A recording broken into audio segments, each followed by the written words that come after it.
शिवसेना उद्धव बाळासाहेब ठाकरे गटाचे शहर प्रमुख किरण काळे यांच्यावर बलात्काराचा गुन्हा दाखल करत त्यांना अटक करण्यात आली आहे। पीडित महिलेच्या दिलेल्या तक्रारीनुसार 376 हा गुन्हा किरण काळे यांच्यावरती दाखल करण्यात आलाय।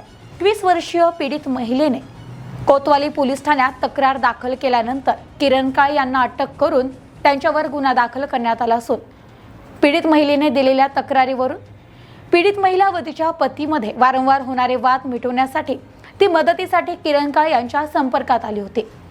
पण त्यांच्या संपर्कात आल्यानंतर किरण काळे यांनी 2024 ते 2023 दरम्यान किरण काळे यांनी त्या महिलेवरती वारंवार शारीरिक संबंध ठेवत तिच्यावर अत्याचार केलाय।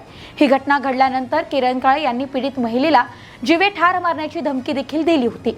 त्यानुसार किरण काळेवरती एका 21 वर्षीय पीडित महिलेने कोतवाली पोलीस ठाण्यात तक्रार दाखल केल्यानंतर त्यांना अटक करण्यात आली आहे, तर पुढील तपास पोलीस करत आहेत।